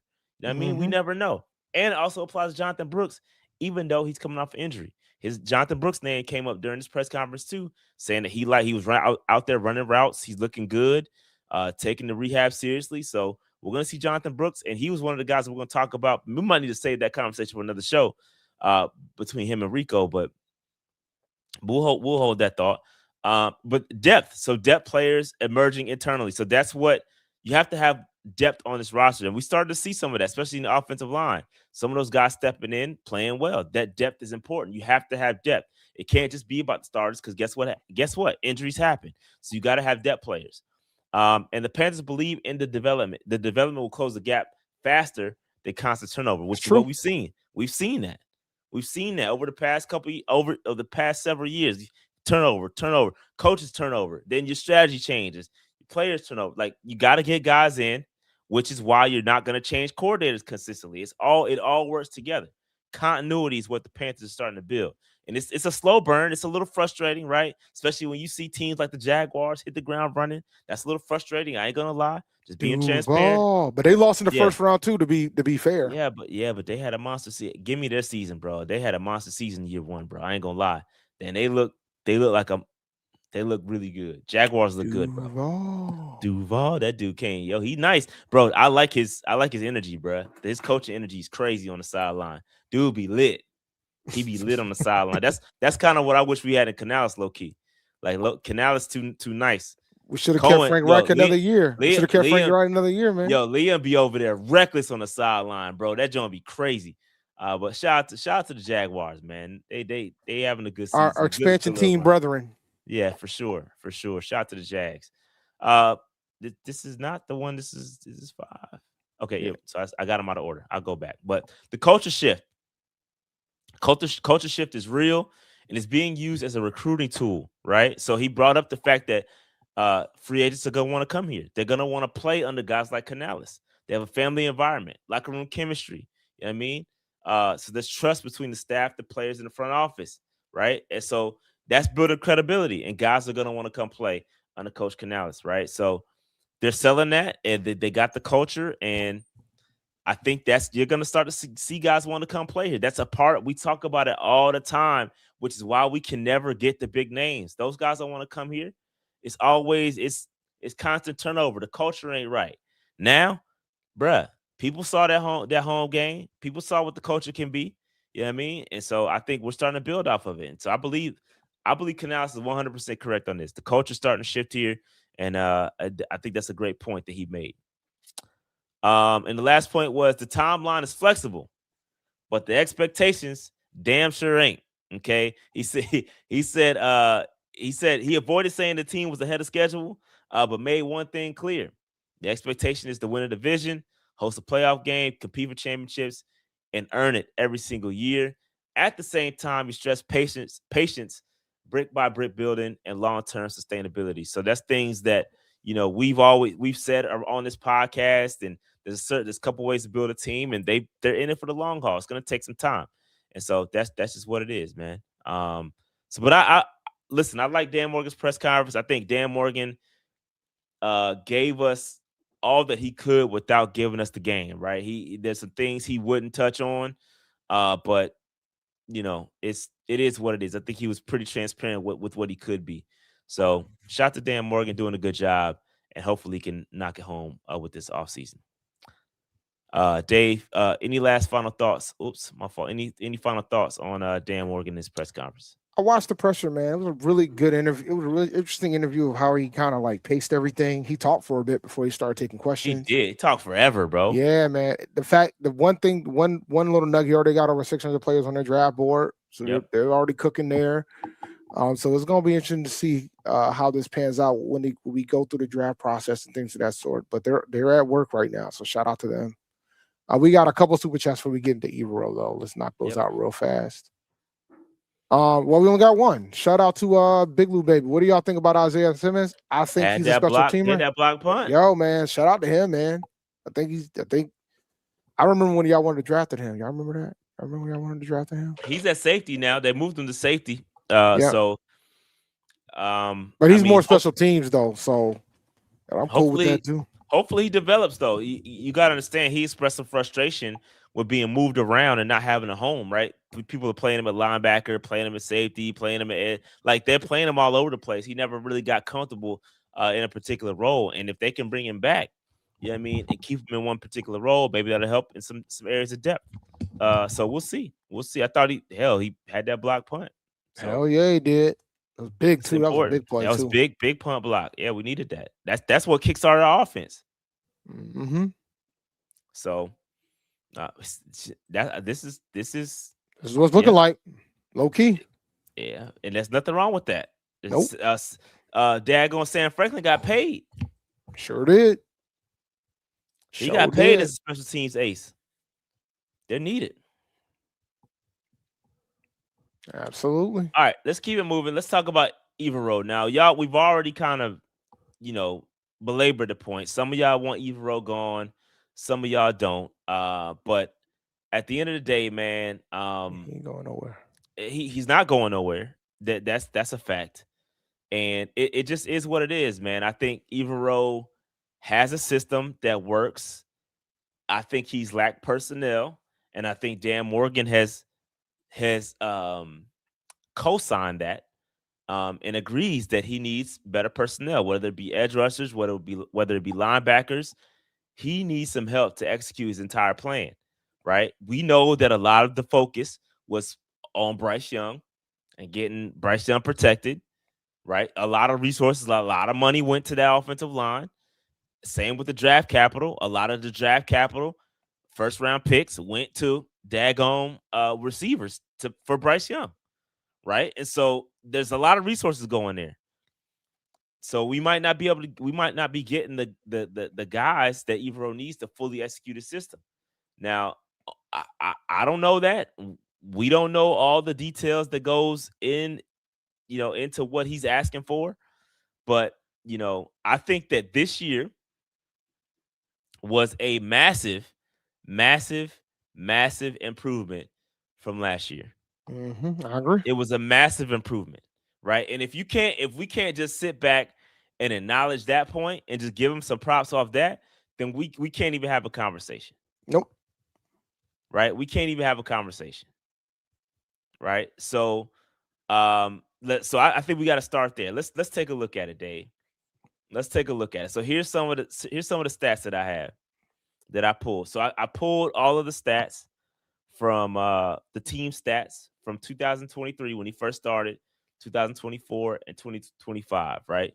So that first year, much to be desired, right? Nothing too crazy. Then, right, 2024, we lost Derrick Brown early in the season. Massive loss to the defense, right?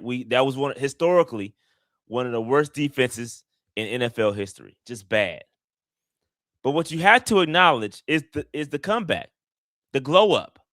2025, he went from the 32nd ranked the 32nd ranked defense in 2024 to 2025, the 15th ranked defense.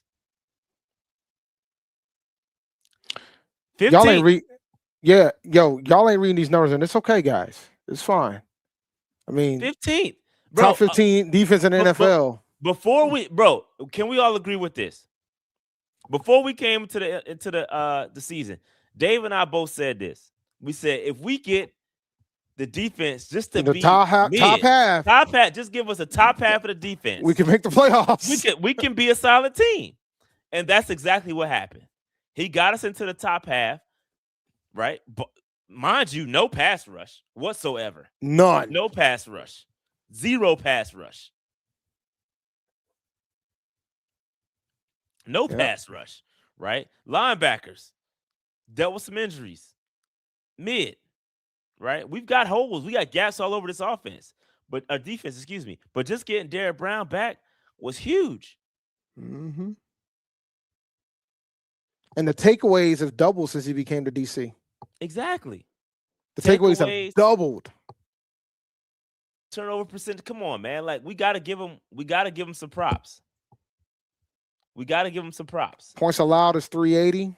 I don't know what that's ranked in the league. I can look it up, but I'll tell you what, it's much less than 534. Yeah, it's less than 534.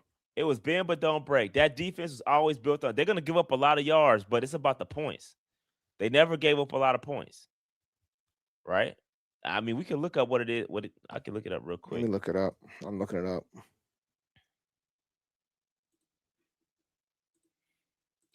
But again, just points allowed. It dropped a total. Here's the takeaways. It dropped 154 points from 15th in the league. They're 15th in the league. 154 point improvement from 2024 to 2025. The defense ranked 32nd to 15th, and takeaways increased. And again, the scheme that he has is going to thrive off of roster stability, right? We need a pass rush, dog. Let me jog y'all memory for a second. Y'all remember Pat Jones went down? Y'all forgot about Pat Jones. Forgot about him being on the roster, getting hurt. And then even prior to Pat Jones getting hurt, you remember Canales saying, I want to see our young guys. I want to see our young guys. Bro, your head coach is making you play your young edge rushers, right? That probably ain't quite ready for prime time, but we got to get them out there. And I get why, but that impacts how he calls. That impacts, hey, I know that my guys ain't going to get there in time, so I got to play soft coverage. Yeah, I mean, so that impacts how he's going to play the game, how he's going to play the game. Or how he's going to call it a game. Mm-hmm. You guys, I don't know what you expect out of them, but to go from being one of the worst defenses in NFL history to middle, top 15 in the league, I don't know how you can be mad at that. 15th in scoring defense, I don't know how you can be mad at that. There were games we lost, and you guys tried to bring in andEveros, and I'm thinking to myself, well, shit, he only gave up 17 points. If we can't beat a team after giving up 17 points, how's that on him? So, like, I think you guys really need to look at the numbers and look at the performance and consider the holes that he still has defensively. We need linebackers, bro. We need edge rushers. And he still was able to turn this defense into a top 15 defense in the NFL. Like, you guys got to – I understand you want him out. I understand you get angry, and I completely get it. I was not happy at the end of the game either. But at the same time, you kind of got to give him some credit where it's due. He's doing a pretty good job in certain circumstances. And even the general manager of the team pretty much said he's got to get him more pieces. He doesn't have got We've been so focused on taking care of Bryce, right? And we should be trying to protect Bryce, but my man was out here working miracles. Y'all got to give him some credit. So that's all. That's all I got. Yeah, listen, bro. Yeah. Listen, man. Appreciate the super chat for one. We were historically bad, but the year before that, we were 29th. Like, we went from 29th to 32nd to 15th. Bro, we not talking about marginal improvement. We talking about bro. Yes, it was a massive improvement. Bruh, we're not talking marginal, bro. We're not talking about going from 32nd to 28th. The 2001 season, we were one of the worst defenses in the NFL. And then it got flipped after the whole coaching staff changed. You can have drastic improvements. Sometimes it's going to take time. Sometimes it's immediate. It depends. But I'm going to tell you something right now. Bruh, we were like historically bad. We gave up a first down after every run last year. Like, think about that for a second. Pull that chart up. We gave up over almost 7,000 yards last season. We almost gave up 7,000 yards last year. Dog, like, you guys, man. With what he had, no pass rush, no linebackers of, boy. They said, and Wilkes had talent. He had a rush. He had a pass rush. Brian Burns was still there, who had double-digit sacks this year, by the way. But he was there. Like, come on, guys. It's apples and oranges. You can't make the comparison. Shout out to Brandon P. Says, we blitzed 3 out of the 7 players in the final drive and never got close. Yeah, I went back and checked, bro. They picked every single one of them shits up. It's a personnel thing, bro. Do your linebackers know how to blitz? Are they effective in the blitz? It's a talent deficiency. The best blitzer on the best blitzer on our team is a cornerback. It's a safety. It's safety. Merrick. It's brother Merrick, yeah. Merrick is the best blitzer on our team, bro. But the point I'm trying to play, you gotta bring down a safety to blitz, bro. Like, it's talent, bro. It's a talent issue, bro. Like, but the fact that I said cornerback says a lot too. Like, none of our linebackers are good at blitzing. They're not good at blitzing. So he's better off sending a cornerback and putting a linebacker on a receiver than trying to blitz with a linebacker who's closer, which would make more sense. But he can't because he get picked up. As inconsistent as this team was, the defense was the most consistent part. eVeros cool with me. Give him another league player and watch us be in the top 5. I'm telling you, bro. We almost there, man. That's why you don't make a panic move, bro. You got something. You just got to get the man the talent that he needs, bro. And who's to say eVeros not in there banging the table saying, "Hey, I need, bro." Y'all, I know you see me getting killed out here on the internet and the Twitters, bro. I need people, bro. I need to get some guys in here, right? And I'm working with Penny, bro. He can only work with what he's given for Dan Morgan. Dan Morgan acknowledged it today. He acknowledged the talent deficiencies. I've been begging for linebackers for years now. I just want y'all to know that. I've been begging for linebackers. It's time, Shad. It's time. I agree. It is time. We got to fix this, man. I don't disagree, bro. It is time. I understand you guys want receivers. And look, bro, I wouldn't be mad if we had to go take offensive line early. But damn it, man, we need a linebacker. Bad, bro. Like, bad. We could get that in free agency too, though. Like, free agency. We could. No, we could. So, but my point is, if we don't, if we go through the free agency cycle and I'm looking at these linebackers they pick up, and I'm gonna be like, yeah, man, we gotta go get somebody in the draft, bro. That's what it's gonna be. Like, if we pick somebody up in free agency that's gonna start immediately, I won't be mad at it. But bro, we gotta fix the linebackers. It is long overdue. Dan Morgan's a linebacker. He knows what it's supposed to look like. He was a damn good one for us at that. Got a couple super chats. So we're forgetting about the Saints game. He buns. Look, bro. Look, man. The Saints game had more issues than the defense. Shout out to you for giving us another super chat as well. Appreciate it. Like, let's not act like we ain't have some issues, man. Defensively, we had some struggles against the Saints for other reasons too. It wasn't just the defense. Which goes to the next point, Dave.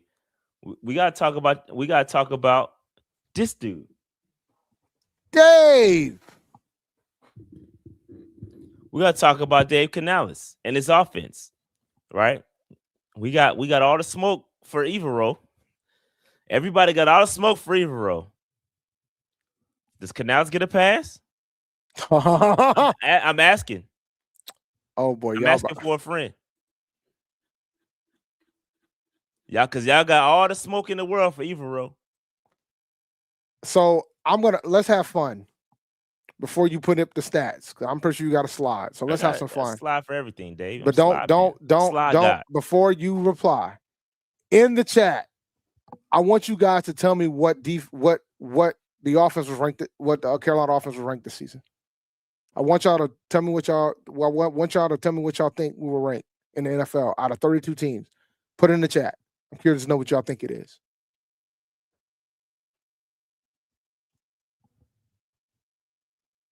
All right, we got 22, 20, 20, 23. Y'all are chatting it up too. 26, 23. Sheena and Vasta have a different opinion. I know they do. And that's understandable. But Sheena and Vasta are friends of the show. We can agree to disagree when it comes to certain things. Yeah, and no shade, but they also agree to disagree on Jaylen Coker too. They did. When I was out here calling Terrence Marshall wide receiver 5 and telling them that Coker was better than all of them, they thought I was crazy. Facts. They thought I was crazy. And that's fine. It's all love. It's all love. And it's all love. No shade. We love Vasta and we love Sheena. So don't try 26, to flip the narrative. 27th, 23rd, 26th, 19th, 27th in the NFL. It's like 27th.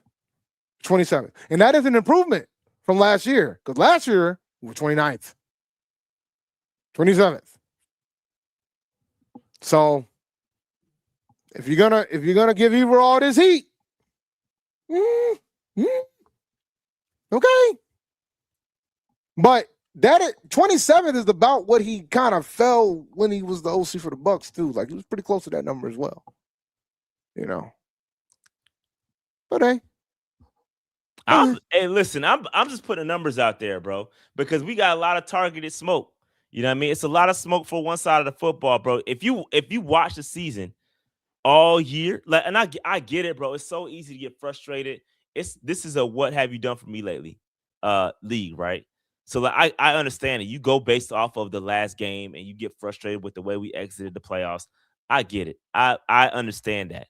But bro, if 27th is Thomas Harris, if 27th is just fine, then 15th in defense should be just fine then. 15th in defense should be outstanding. Facts. It should be like stellar, elite. We got if the offense was just fine. We got to look at things in totality, bro. Absolutely. So with the 27th ranked offense and the 15th ranked defense, we still won the division. But, Canals ain't getting no heat. And let's be clear. We be talking about soft coverage with Evero. Man, Canals has made some bonehead decisions in these offensive play calling. The flea flicker. The flea flicker. What y'all talking about? Yeah, like y'all forgetting them pieces of the puzzle now, aren't you? Let's not. I think there's a lot of criticism to go around across the board, bro. Like we can pass the criticism. I'm looking at things in totality. Hey, IVJ, wait. Appreciate the super chat. Wait. No. You about to get fried up, buddy. No. Why did we hire that man? He was offensive coordinator for another team. No. We're not doing that. No.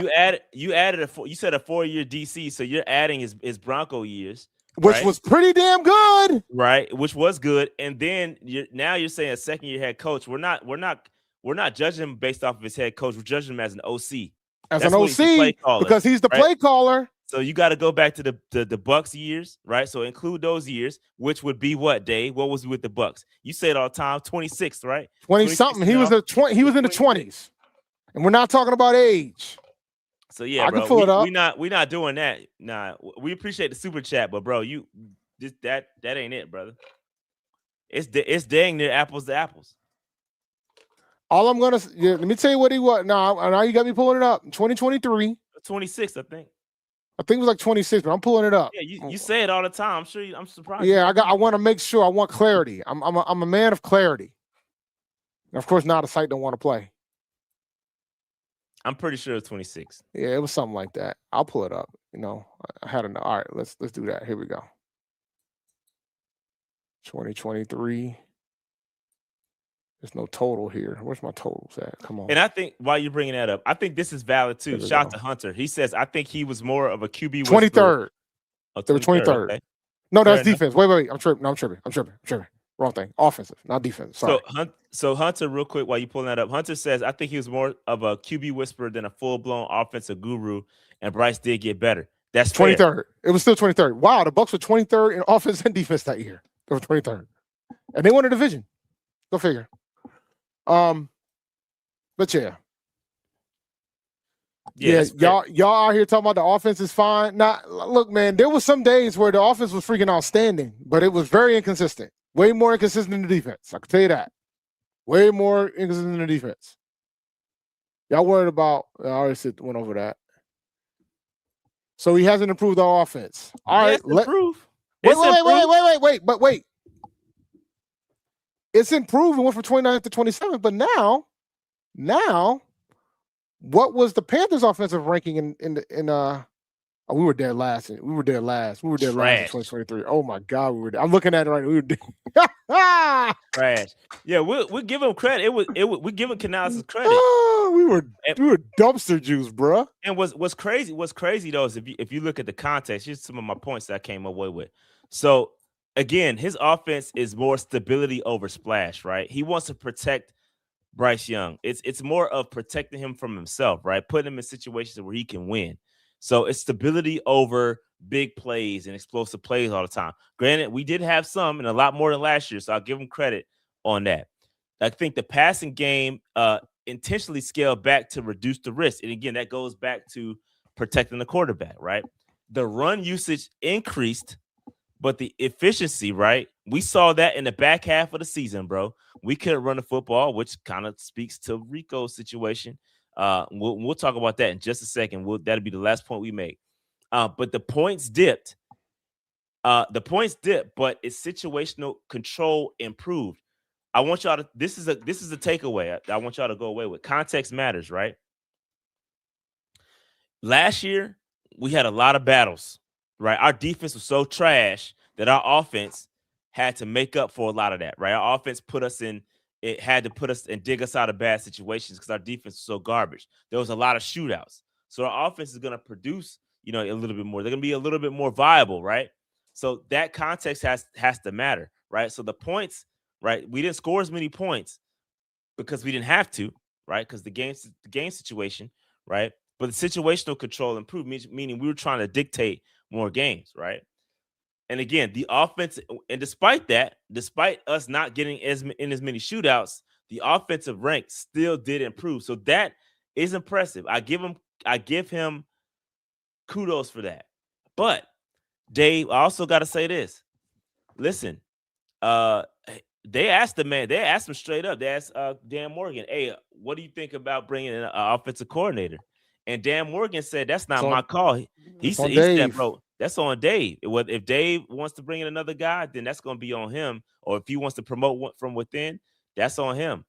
But Dave during his presser said as of right now, he has no intentions to give up play calls. He's not going to do it, bro. They're not going to do it. And I think he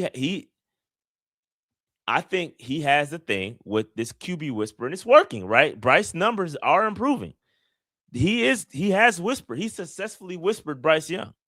I give him we can all agree on that, right? Yeah. Before Frank got there, we were actually a higher ranked offense. I just want y'all to just for the sake of this response to the super chat. All that yelling, y'all forgot about Frank and TV. But all I'm gonna say is this: the year before that, we were 20th in the league. We were 20th offense in the league. Which year was that? That was the Steve Wilkes. Wilkes and Rule. We're 20th. Yeah. So, all the perspective. We haven't ranked higher than that since Canales has been the coach. Now we can have the argument whether or not we're playing better complementary football. We're definitely playing better complementary football than we did during the Reich years. Now, I mean, you can debate the Wilkes run, but we're definitely playing better complementary football than Rule and Wright. I will give Canales that. But there's some level of inconsistency offensively, man. I mean, that's just the truth of the matter. My thing is this: there's a lot of public smoke for Evero. This is where I just maybe it's me just trying to protect Evero a little bit, but I see a lot of smoke for Evero, but not enough of that is geared towards Canales. Meanwhile, Evero has shown a massive improvement statistically. Right? I'm not looking at game. We just showed the numbers, and you saying they ain't prove anything. Just say you want them gone. That's idiotic. Yeah. So I'm like, there's been a massive improvement defensively, right? And we all saw it. Our defense is bend but don't break. They didn't give up a lot of points, right? We saw it. There's an improvement. Evero 32nd to 15th, and y'all want him gone. Canales gives us marginal improvement, and we good with that. It's just weird. That's just weird to me, bro. Like, I don't know, man. I don't. That man's defense is better than 17 other NFL teams. Like, think about that. Better than 17 other NFL teams. 17. Our offense is only better than 5 other NFL teams. Like, why are we even having this debate here? He's not going nowhere. And I think neither one of them are going anywhere. I think the situational criticisms are valid, right? I'm not arguing against that. I agree. The soft coverage, when it gets down to the fourth quarter and the first through the third quarter, he's solid, and then after that, it falls apart. I agree. I'm in the stands watching it. I agree with y'all. Like, I agree. I'm right there with y'all. Are wilding. Y'all talking about y'all want them both gone, and we went to the playoffs for the first time since the 2017 season, and y'all want them gone. Like, as if, like, oh God, man, I don't want to get into this, man. Yo, I can hold some of my rants for next week. We got plenty of time. I can't do this, y'all. Y'all are tripping. Like, y'all are wilding. Like, y'all, some of y'all, I don't want to say all of y'all because that's not fair to the whole chat, but some of y'all are wilding. Like, how are you gonna try to fire our coach that's won the first division in a decade? Like, how are you trying to get rid of somebody who's done that? I'm trying to understand. Last thing before we get out of here, Dave. Last thing, my bad. Got to talk Rico, bro. What's good with Rico? They're saying, Rico is basically saying he want to go somewhere where he can get all the carries, and that's highly unlikely here. We know it's highly unlikely anywhere. What are you talking about? True. Like, let's listen, man. Rico wants to get all the carries. There's no NFL team right now that will give him all the carries.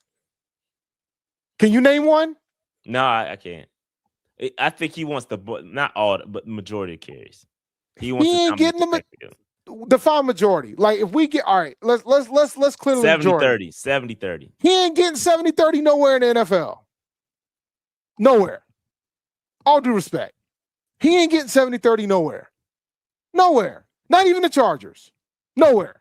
They just drafted Marion Hampton. Nowhere. He ain't getting 70-30 nowhere.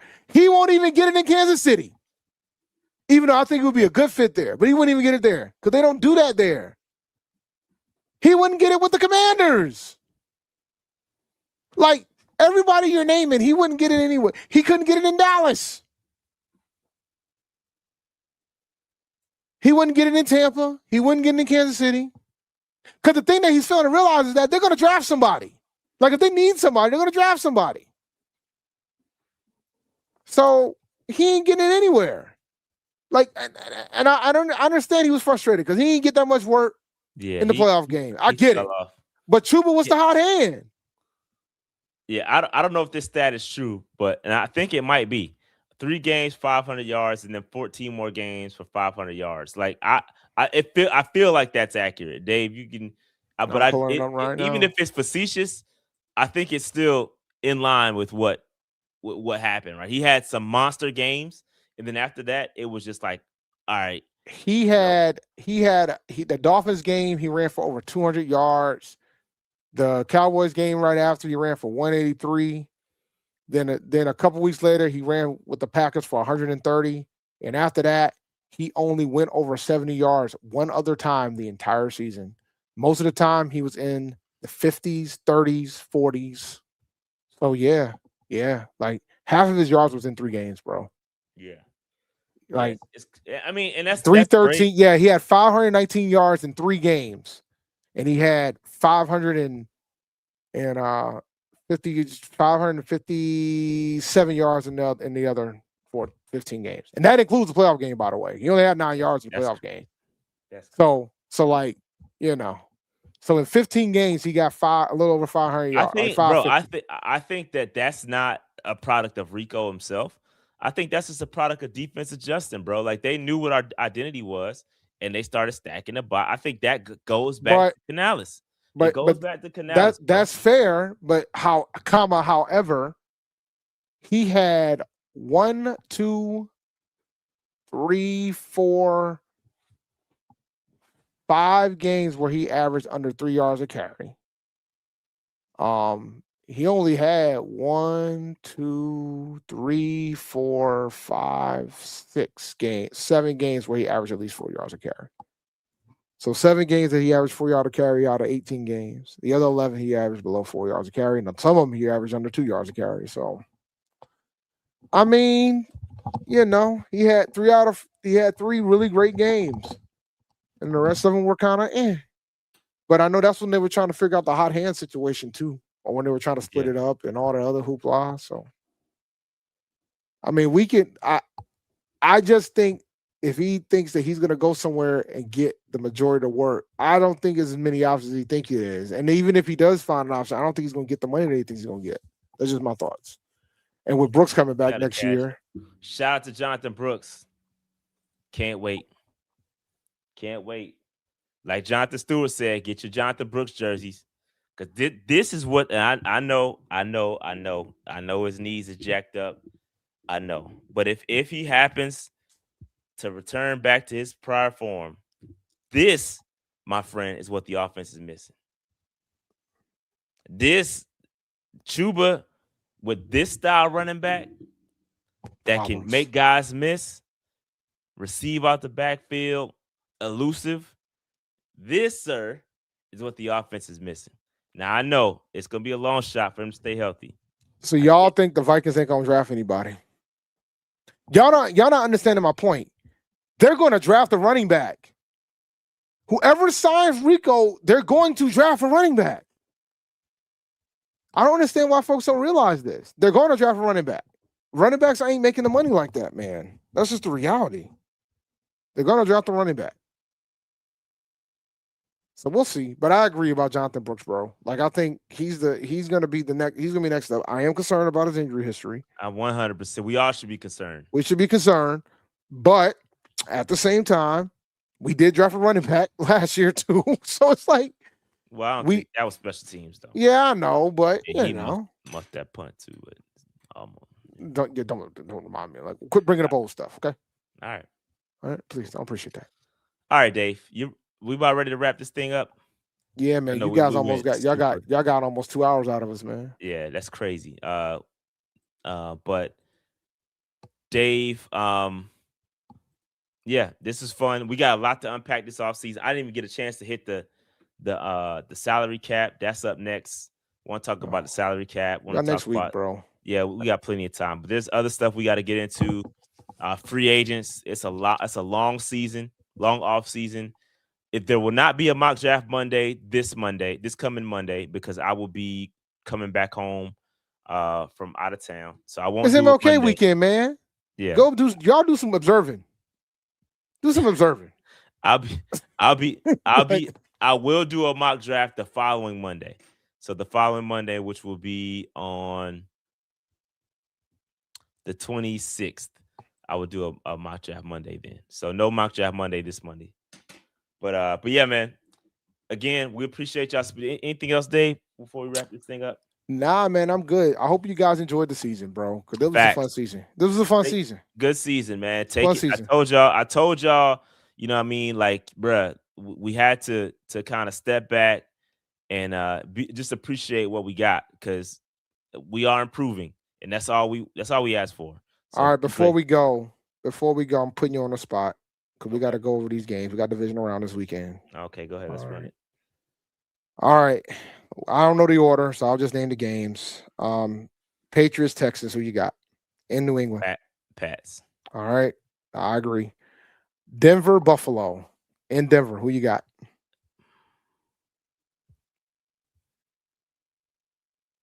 I'm taking the Bills. I'm taking the Bills. Denver's gonna be tough, but I'm kind of rooting for the Bills, low key. If the Bills don't win, if the Bills don't get to the Super Bowl this year, when they gonna go? Yeah, I know that. I'm kind of rooting for. I want to see Josh go and make it happen, man. Shout out to Josh Allen, bro. Yeah, give me the Bills there as well. Yeah, that game again, that Jacksonville game was crazy, bro. They QB sneak, but go ahead, my fault. All right, we got Chicago. It's gonna be in Chicago. They're playing. Who are they playing? They're playing. God damn it, the Rams. Chicago. The Rams of Chicago. The Rams. F the Rams. I'm going with the Bears. Give me the MVP. I'm taking the Rams.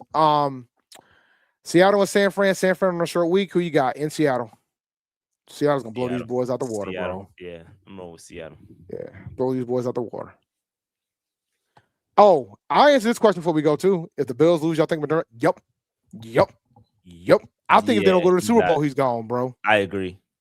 If he don't get to the Super Bowl, I think he's gone. Now that's a DC I bring back. Mm-hmm. He gone. McDermott was a problem. But yeah, I agree. He's out of there, man. I think that the Bills got expectations, bro. Mm-hmm. And you don't do it this year, you ain't gonna ever do it, bro. No Mahomes, no Lamar, no Burrow. You gotta do it now. You gotta make it happen. I'll be out here losing to Bo Nix and Drake May. I'm rooting for the Bills, man. Low key, I'm going. That's gonna be my squad. I support the Carolina North. I'm rocking with. I know it's a lot of ops up there. I know that. I understand. There's an abundance of odds. I understand that. They still got Von Miller, don't they? I think he left though at this point. They still got Von Miller up there, don't they? But either way. I understand it's a lot of ops up there. I completely understand that, but that's probably a team I won't root against actively. Yeah, Buffalo better get. If they don't get it now, they ain't gonna ever get it, man. But we can go ahead and close out the show. Patriots. Nah, look, man, I live up here. I can't stomach seeing the Patriots get into Super Bowl again. I just can't. I'll never root for the Patriots. I can't. I just cannot. I got too many employees that are Patriots fans. I can't.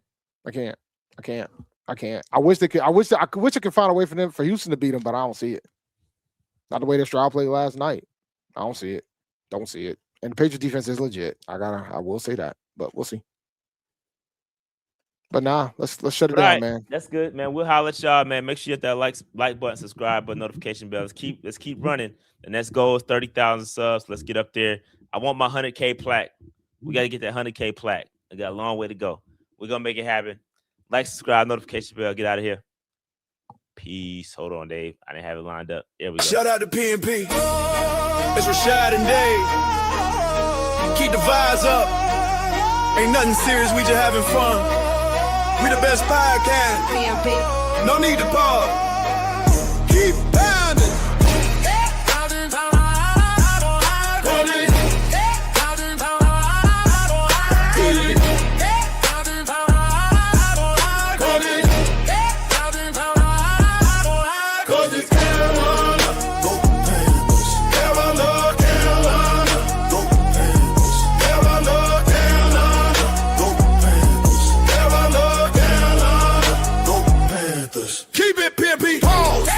For years, Superman like Cam.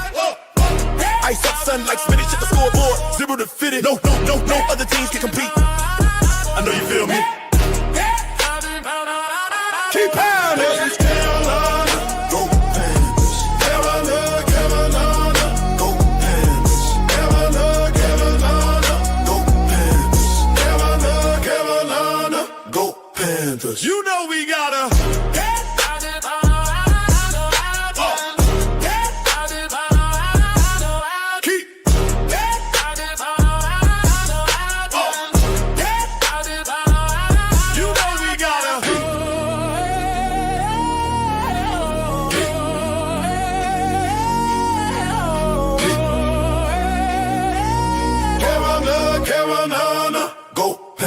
You know we gotta.